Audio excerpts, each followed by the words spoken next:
শুভ সকাল বন্ধুরা। আজকে তোমাদের একটা অন্য রেসিপি দেখাবো। বাড়িতে লাউ করেছিলাম, সেই লাউয়ের খোসাগুলো আমি ফেলে না দিয়ে ভালো করে ধুয়ে সেদ্ধ করে নিয়েছি। প্রেসারে বা কড়ায় যেভাবে হোক সেদ্ধ করে নেওয়া যায়। আমি প্রেসারেই একটা স্টিম দিয়ে নিয়েছি।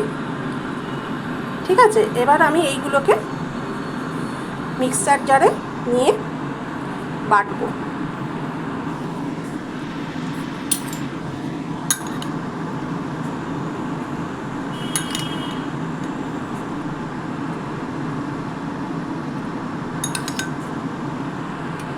এগুলো আমি মিক্সিতে ভালো করে বেটে নেবো।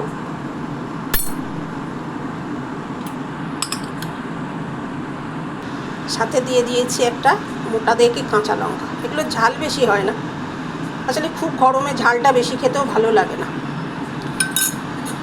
সামান্য একটু দেব নুন, দিয়ে এটাকে আমি মিক্সিতে পেস্ট করে নেব।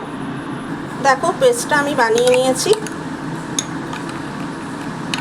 মিহি করে পেস্টটা আমার বানানো হয়ে গেছে। আমি তো একটা লঙ্কা দিয়েছি, এবার যার যেরকম পছন্দ সে লঙ্কা দেবে।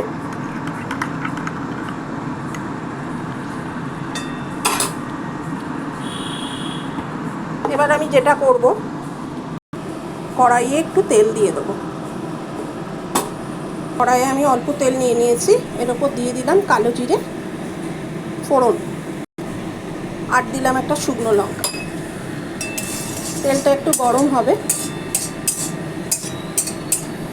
একটু ভাব ওঠা অবধি তেলটা আমি ওয়েট করি।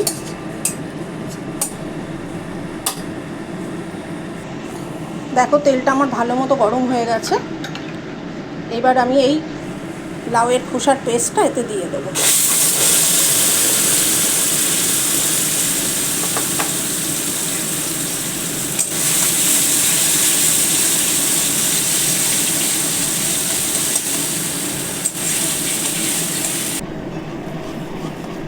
এবার এটাকে আমি নেড়ে নেড়ে শুকনো করতে হবে কড়ার মধ্যে।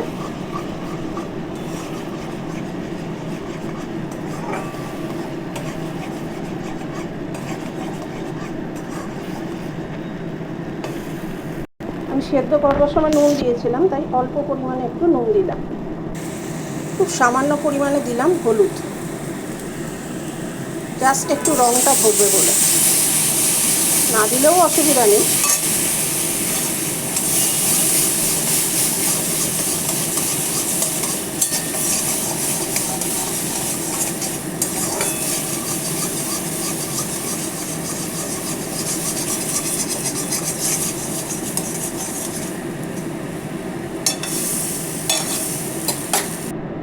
এবার এতে অ্যাড করলাম একটু চিনি।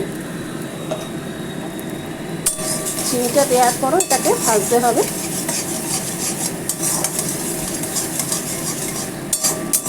যতক্ষণ না একটা ভাজা ভাজা গন্ধ উঠবে, এটাকে এইভাবেই কড়ায় ভেজে নিতে হবে।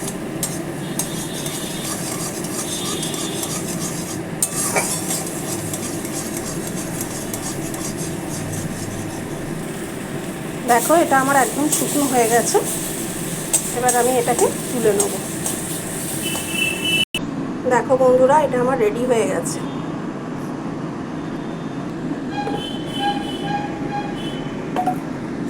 দেখো কিরম বাটাটা দেখতে হয়েছে।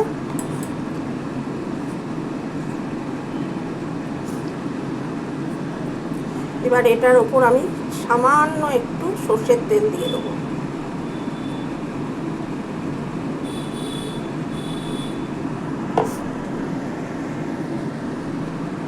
আর দিয়ে দেবো একটুখানি লেবুর রস। জাস্ট এটা গরম ভাতে মেখে খেয়ে দেখবে, দারুণ লাগে, দারুণ। ছোট্ট জিনিস কিন্তু খেতে খুব সুন্দর হয়, দারুণ লাগবে। যে ঝাল খাবে সে আরও বেশি ঝাল কাঁচা লঙ্কাও মেখে নিতে পারো এরপরে। এবার যে মিষ্টি খাবে, চিনিটা তো দিয়েইছি, অসুবিধা নেই। ঝাল যারা বেশি খেতে পছন্দ করো তারা একটু লঙ্কা মেখে নিতে পারো বা কুচিয়েও নিতে পারো। কিন্তু লাস্টে এই কাঁচা তেল আর একটু লেবুর রস, ফাটাফাটি।